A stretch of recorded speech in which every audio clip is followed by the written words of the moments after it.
नमस्कार, आप देख रहे हैं देवभूमि। आपके साथ मैं दीपिका सिंह। करते हैं बुलेटिन की शुरुआत बड़ी खबर के साथ। देहरादून से इस वक्त की बड़ी खबर आ रही है, जहां महिला कांग्रेस का आज विरोध प्रदर्शन है। कांग्रेस भवन से निकालेंगी मार्च। आपको बता दें कि ज्योति रौतेला के नेतृत्व में प्रदर्शन किया जाना है। महिला पहलवानों के समर्थन में उतरी हैं तमाम महिला कांग्रेसी।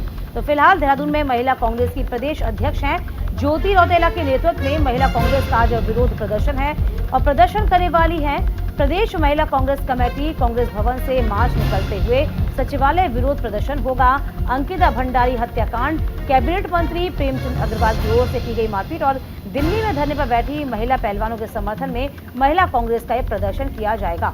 तो फिलहाल आपको बता दें, ये बड़ी खबर है, जहां कांग्रेस भवन से महिला कांग्रेस का ये मार्च निकलेगा, जो कि सचिवालय तक होता हुआ जाएगा, जिसमें कई मुद्दों पर आपको बता दें कि आज महिला कांग्रेस इस मार्च को लेकर निकाला जा रहा है, जिसमें दिल्ली में पहलवान जो इस वक्त जंतर मंतर पर बैठे हुए हैं, उनको लेकर उनके समर्थन में ये मार्च निकाला जाएगा।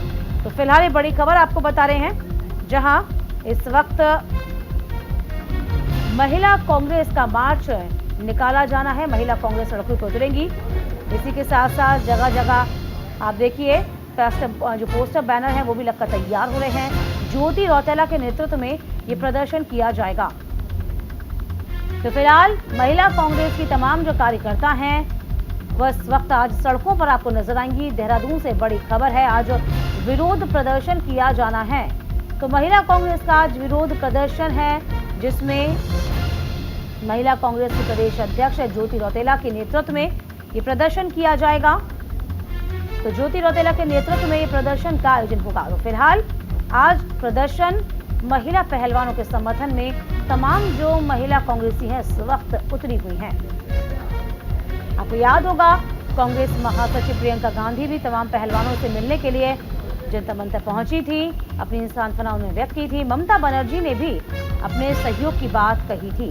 तो फिलहाल अब जो खबर आ रही है वो ये कि ज्योति रौतेला के नेतृत्व में ये प्रदर्शन किया जाना है, जहां आज कांग्रेस की तमाम जो कार्यकर्ता हैं महिला, वो इस वक्त सड़कों पर उतरेंगी। तो कांग्रेस कार्यालय से इसका आगाज किया जाएगा और कहा जा रहा है कि सचिवालय तक कूच करने की कोशिश की जाएगी।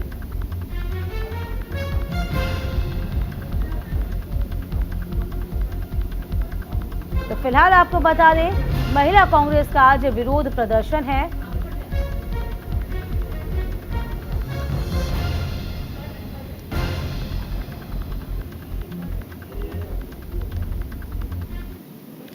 चलिए बढ़ते हैं आगे। जम्मू कश्मीर के राजौरी में रुचिन रावत शहीद हुए हैं। गैरसैंण के रहने वाले शहीद हुए रुचिन रावत। आतंकवादियों से मुठभेड़ में रुचिन रावत शहीद हुए हैं। आपको बता दें, मुठभेड़ में 5 जवान शहीद हुए थे, जिसमें से रुचिन भी एक थे। शहीद रुचिन रावत 9 पैरा कमांडो में थे। जम्मू कश्मीर के राजौरी जिले के कंडी इलाके में आतंकवादियों और सुरक्षा बलों के बीच मुठभेड़ में 5 सेना के जवान शहीद हो गए, जिसमें से रुचिन भी एक थे।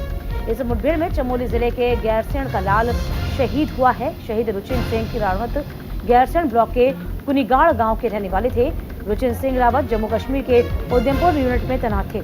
शहीद रुचिन रावत 9 पैरा कमांडो में तैनात थे।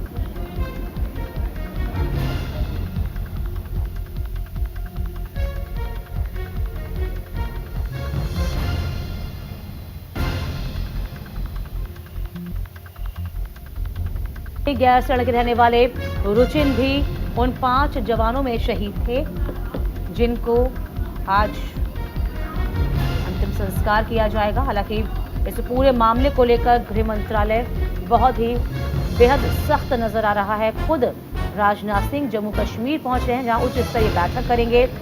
तस्वीर हम आपको रुचिन की दिखा रहे हैं। रुचिन रावत हमारे बीच नहीं रहे, रुचिन शहीद हुए हैं। और ज्यादा जानकारी के साथ संजय पुंडीर हमारे संवाददाता इस पूरी खबर पर बने हुए हैं। संजय, देखिए जिस तरीके से कल आतंकवादी घटना हुई, 5 जवान शहीद हुए, रुचिन भी उनमें से एक थे। क्या लगता है कब तक उनका पार्थिव शरीर जो है उनके गृह क्षेत्र लाया जाएगा? देखिए, उत्तराखंड के लिए बड़े दुखद घटना है, क्योंकि हम देखते हैं कि जब जवान शहीद होता है तो कहीं ना कहीं आंखें नम हो जाती है। और उत्तराखंड के गैरसैंण के रहने वाले रुचिन थे, हालांकि आतंकी हमले में शहीद हुए हैं। दीपिका। बिल्कुल। और रुचिन के बारे में देखिए, हम तस्वीर देख रहे हैं, बहुत भोली भाली सी सूरत है रुचिन की। क्या उम्र रही होगी, कितना वक्त इनको हो गया था सेना में शामिल हुए? देखिए, लंबे समय से सेवा दे रहे थे अपनी और अपने बच्चों को पीछे छोड़ गए। हालांकि इनकी इस घटना को लेकर उत्तराखंड वासियों में भी कहीं ना कहीं दुख व्यक्त कर रहे हैं। कहा जा सकता है कि चमोली जिले की गैरसैंण के रहने वाले थे और अब जल्द से जल्द इनका पार्थिव शरीर उत्तराखंड लाया जाएगा। दीपिका, बिल्कुल। स्थानीय प्रशासन की ओर से क्या कुछ और सूचना, कोई और जानकारी? देखिए दीपिका, इनके दाह संस्कार को लेकर तमाम तैयारियां की जा रही है, क्योंकि हम देख रहे हैं कि जब से यह सूचना उत्तराखंड को मिली और इनका परिवार भी कहीं ना कहीं दुख सहन कर रहा है। हालांकि ऐसे वक्त में जो सरकार है वो इनके परिवार से कंधा मिलाकर खड़ी है। यानी कहा जा सकता है कि जल्द से जल्द इनका अंतिम संस्कार किया जाएगा। आप बने रहिएगा मेरे साथ में, आगे भी मैं आपसे जुड़ूंगी। इधर चमोली के जिलाधिकारी हिमांशु खुराना ने श्रद्धालु बनकर गोपनीय रूप से बद्रीनाथ धाम में यात्रा की है और व्यवस्थाओं का निरीक्षण किया है। इस दौरान जिलाधिकारी ने बद्रीनाथ धाम में नवीन क्यू मैनेजमेंट सिस्टम अंतर्गत टोकन लेकर दर्शन किए। इसी व्यवस्था में अपेक्षित सुधार के लिए संबंधित स्टाफ को आवश्यक निर्देश भी दिए गए हैं। इसके अतिरिक्त साइनेज, बिजली, पानी और शौचालय का भी जायजा लिया है। जिलाधिकारी ने कहा कि आमतौर पर जब निरीक्षण होता है उस समय व्यवस्था मौजूद कुछ खामियां नजर नहीं आती। इसलिए उन्होंने एक तीर्थ यात्री बनकर यात्राओं का स्वयं अनुभव लिया है। ये भी कहा कि यह अनुभव भविष्य में यात्रा को श्रद्धालुओं के लिए सुगम बनाने के प्रयासों में सहायक रहेगा।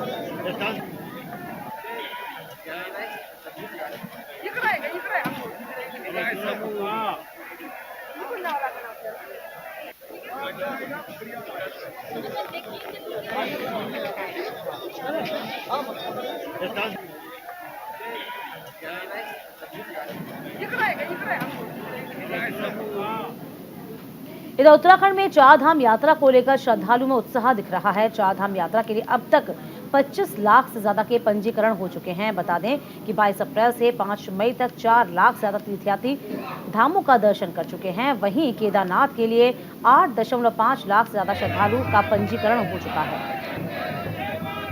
तो चार धाम यात्रा को लेकर लोगों का उत्साह चरम पर है। केदारनाथ के लिए अकेले 8.5 लाख से ज्यादा लोगों का पंजीकरण हुआ है। चार धाम को लेकर श्रद्धालु में भारी उत्साह देखा जा रहा है।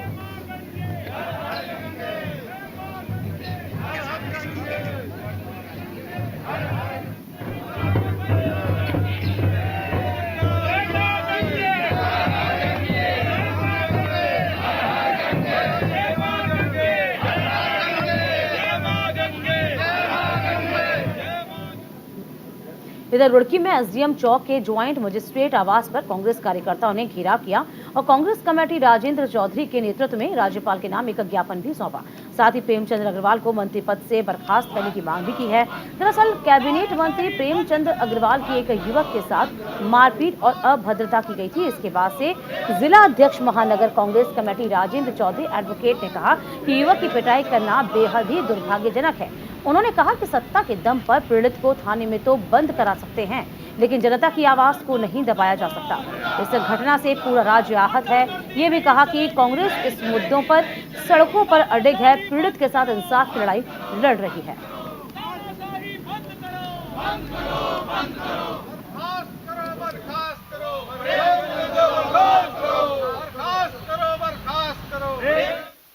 हम माननीय जॉइंट मजिस्ट्रेट महोदय को एक ज्ञापन सौंपने के लिए आए हैं जो महामहिम राज्यपाल जी को संबोधित है। उस ज्ञापन के माध्यम से हम श्री प्रेमचंद अग्रवाल कैबिनेट मंत्री उत्तराखंड सरकार को इस आधार पर पदमुक्त करने के लिए हमने ज्ञापन दिया है कि उन्होंने स्वयं और अपने अंगरक्षकों की सहायता से एक आम आदमी को बीच चौराहे पर, बीच सड़क पर दौड़ा के पीटा, उसे डर भय दिखाया। चूँकि माननीय मंत्री जी जो हैं उन्होंने संविधान की शपथ लेकर मंत्री बने हैं, तो ये और उनके खिलाफ इस मामले में एक एफआईआर भी दर्ज होगी है, तो ये पर्याप्त कारण है उनको पदमुक्त किए जाने का। और ये विशेषाधिकार भी है महामहिम राज्यपाल महोदय का। हम उनसे मांग करते हैं कि ऐसे व्यक्ति जिसे शिष्टाचार, जिसे व्यवहारिकता, जिसे जनप्रतिनिधि अधिनियम के जो हैं कुछ अधिनियम हैं उनके तहत जो आदमी उसका वायलेशन करेगा उसे पदमुक्त किया जा सकता है और किया जाना चाहिए। हम इस बात की अपील करते हैं अपने महामहिम से भी, राज्यपाल से भी और मुख्यमंत्री से भी कि अगर वो जीरो टॉलरेंस की बात कर रहे हैं तो जीरो टॉलरेंस के तहत उन्हें अब तक जो है अग्रवाल को जो है प्रेमचंद अग्रवाल जी को तुरंत प्रभाव से हटा देना चाहिए था और उनके खिलाफ सख्त से सख्त कार्रवाई करनी चाहिए थी। आप ये देखिए, उनके खिलाफ अब तक FIR लॉन्च भी नहीं हुई है। उनके नाम से सिर्फ एक FIR लॉन्च हुई है जिसमें उनका नाम तक नहीं है, जबकि आपके वीडियोस में साफ दिखाई दे रहा है वो खुद भी उस व्यक्ति को मारते हुए दिखाई दे रहे हैं। समलैंगिकता के मामले में लक्सर एडवोकेट एसोसिएशन अध्यक्ष विकास पवार ने विरोध किया और SDM लक्सर गोपाल राम बिनवाल के जरिए राज्यपाल को ज्ञापन भी सौंपा है। मामले पर विकास पवार ने कहा कि हमारी संस्कृति इसे स्वीकार नहीं करती, इसीलिए इस मामले में विरोध जारी है। साथ ही इस मसले पर संसद में ही निर्णय लिए जाने पर राय दी जाएगी।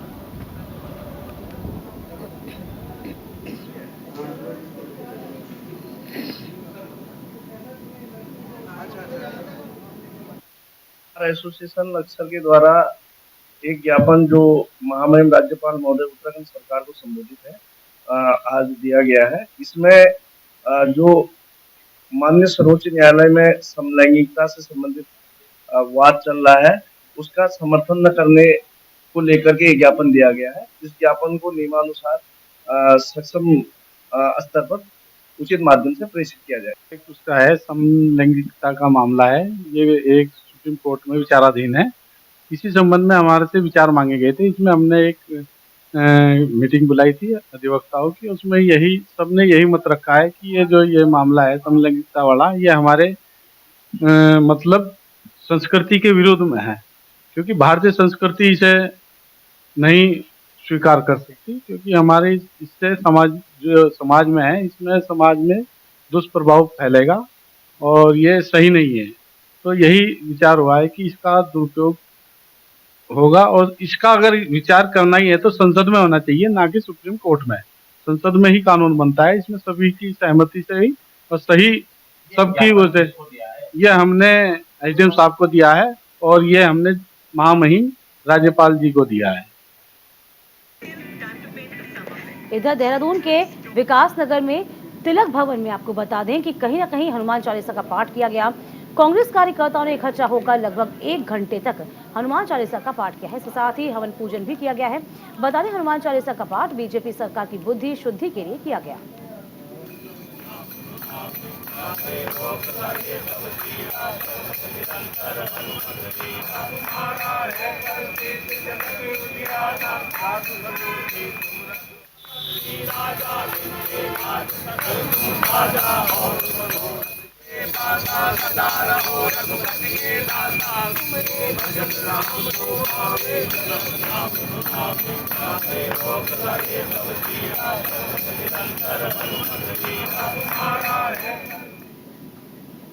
इधर चमोली में अलकनंदा भूमि संरक्षण वन प्रभाग जोशीमठ रेंज की ओर से किसानों को निःशुल्क बीज वितरित किए गए हैं। आपको बता दें, इस दौरान वन क्षेत्र अधिकारी श्री प्रताप सिंह बुटोला ने कहा कि अलकनंदा भूमि संरक्षण वन प्रभाग जोशीमठ रेंज की ओर से समय समय पर गरीब किसानों को भी लाभ दिया जाना जाता है। गरीब किसानों को उनके आजीविका के लिए सुधार के लिए निःशुल्क सब्जी मिनी किट वितरित की जा रही है। ये भी बता दें, योजना से किसानों की उपज बढ़ी है और उनकी आय में बढ़ोतरी हो रही है।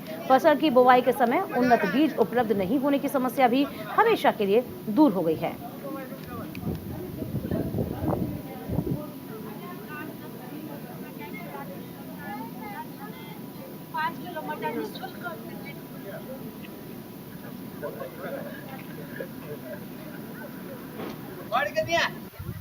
उत्तराखंड में भारी बारिश के बाद तमाम किसान संगठनों ने सरकार से राहत पैकेज की मांग की।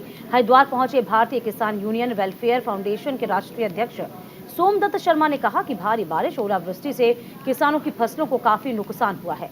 राज्य सरकार किसानों की खराब हुई फसलों का आकलन करे और पीड़ित किसानों को उचित मुआवजा भी दे। साथ ही मांग पूरी न होने पर उन्होंने आंदोलन की चेतावनी भी दी। आपको बता दें कि भारतीय किसान यूनियन वेलफेयर फाउंडेशन लगातार उत्तराखंड में अपने संगठन का विस्तार कर रही है। किसानों की मांग को लेकर प्रेस कॉन्फ्रेंस का आयोजन भी किया गया है।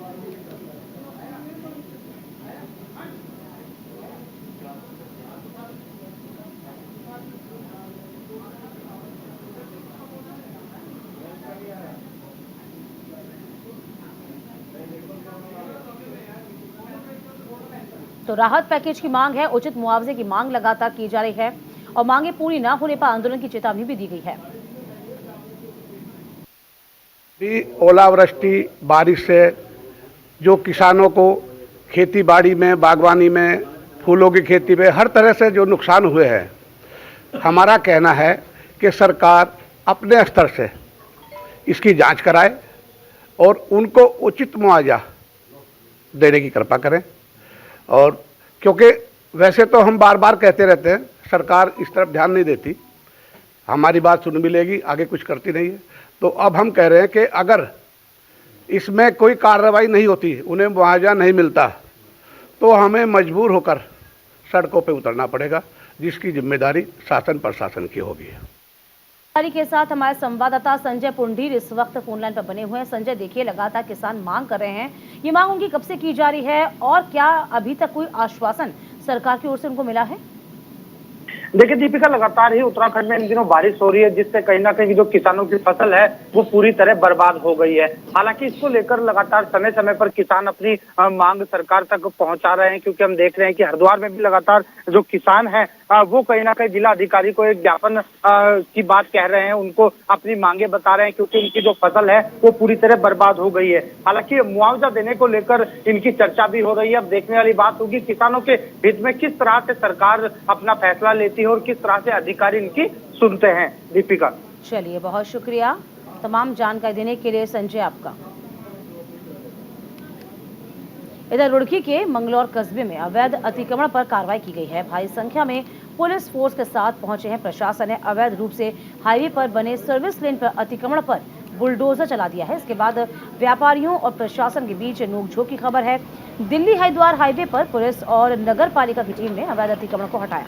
ये आपको बताएं कि सर्विस लाइन अतिक्रमण होने के कारण हाईवे पर जाम की स्थिति बनी हुई है। इसी के कारण लोगों को जाम की स्थिति का सामना करना पड़ रहा है। इसी को लेकर प्रशासन ने कार्रवाई की है।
ये जो है चारधाम यात्रा को देखते हुए जो है जो NH है, NH पे जो है अतिक्रमण किया गया था और नगर पालिका की तरफ से पहले भी जो है नोटिस दिए गए थे। सभी दुकानदारों को, व्यापारियों को, जो भी जिन्होंने अतिक्रमण कर रखा था उनको सूचित किया गया था कि भाई अपना अतिक्रमण हटा लें।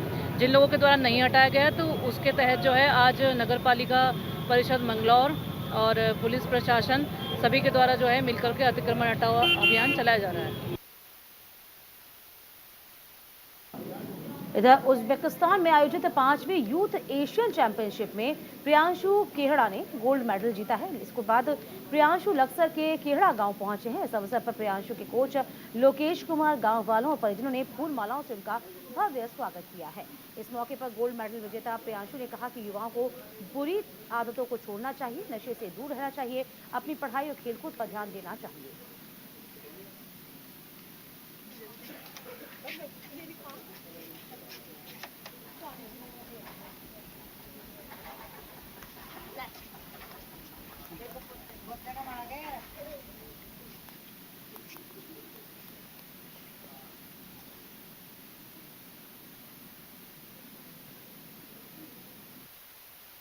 मेरे इस मतलब मैं संदेश यह देना चाहता हूँ कि जो आजकल की पीढ़ी है वो नशे में लग रही है, तो उससे अच्छा तो और भी चीज़ें हैं, जैसे कि खेल के माध्यम से और हम पढ़ाई के माध्यम से आगे जा सकते हैं। हमें मतलब नशे की और आजकल की पीढ़ी बहुत ज़्यादा जा रही है, तो नशे पे बहुत ज़्यादा कंट्रोल करो कि उसकी तरफ ना जाए, तो और दूसरे माध्यम उनकी तरफ जाएँ।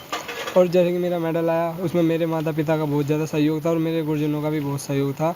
और अभी जहाँ मैं प्रैक्टिस कर रहा हूँ वहाँ से भी मुझे अच्छी सपोर्ट मिल रही है और मेरे घर वालों से भी मुझे अच्छी सपोर्ट है। किसान के बच्चे होने के नाते जो है इतनी मेहनत कर रहे हैं, गांव से निकल कर आ रहे हैं, उन पर ध्यान दिया जाए और इसकी मदद की जाए ताकि आगे चलकर और देश का नाम रोशन करे। नई पीढ़ी को जमते जहाँ जो जिक्कर हमारा पोता चल रहा है ऐसे ही आगे हो के भी बच्चे चला और हमारा भी चला। देहरादून में बौद्ध धर्म को मानने वाले लोगों के बीच बुद्ध पूर्णिमा को बहुत धूमधाम के साथ मनाया गया। भगवान बुद्ध पर आस्था रखने वाले श्रद्धालु भगवान बुद्ध की मूर्ति पर भोग लगाते दिखाई दिए और भगवान बुद्ध की आस्था में मग्न दिखाई दिए। तो कल बुद्ध पूर्णिमा थी। इस अवसर पर लोगों ने भगवान बुद्ध की प्रतिमा पर माल्यार्पण किया है। रीति रिवाज से बुद्ध पूर्णिमा को मनाया गया है।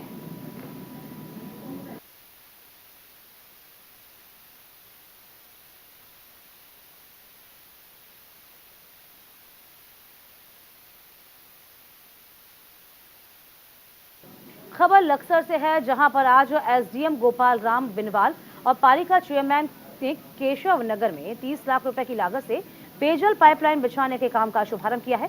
लक्सर के कई मोहल्ला कॉलोनियों में बिजली पानी की सुविधाएं नहीं है। इसके बाद लोगों ने सभासद विकास खटाका को पत्र देकर कॉलोनी में पेयजल लाइन बिछाने का काम किया था। इसकी मांग की थी। आपको बता दें कि प्रस्ताव पास हो गया है। अधिशासी अधिकारी चंद्रशेखर शर्मा ने संयुक्त रूप से पाइपलाइन बिछाने के काम का शुभारंभ किया है। कहा है कि ठेकेदार की तरफ से 45 दिनों में काम को पूरा किया जाएगा।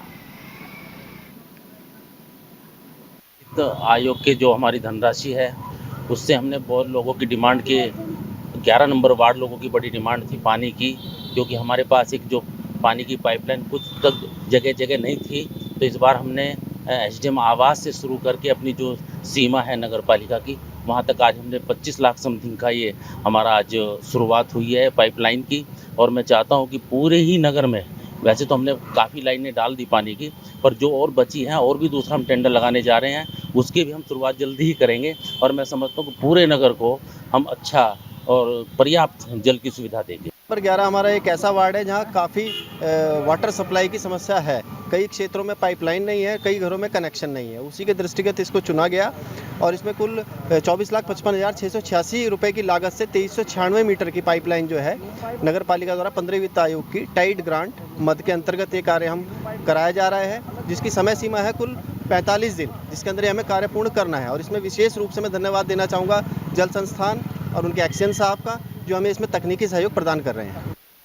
वार्ड नंबर 11 जिसमें मेरा आवास भी स्थित है, इस क्षेत्र में 15वें वित्त आयोग की धनराशि से जो लगभग 25 लाख का एक एस्टिमेट है, उससे वार्ड नंबर 11 में 2396 मीटर की एक पाइपलाइन हर घर जल उपलब्ध कराने के लिए बिछाई जा रही है। तो ये बहुत ही सराहनीय कार्य है और निश्चित रूप से इस क्षेत्र के वार्ड नंबर 11 के सभी लोगों को इसका लाभ मिलेगा। और कई बार लोग मांग भी कर रहे थे कि यहाँ पर पानी की थोड़ी दिक्कत है, तो उस समस्या का निदान होगा। इसके लिए पुनः ईओ साहब और हमारे अध्यक्ष साहब को बहुत बहुत बधाई। इसी के साथ देवभूमि में अभी के लिए बस इतना ही। वक्त छोटे से ब्रेक का, फौरन लौटेंगे हम।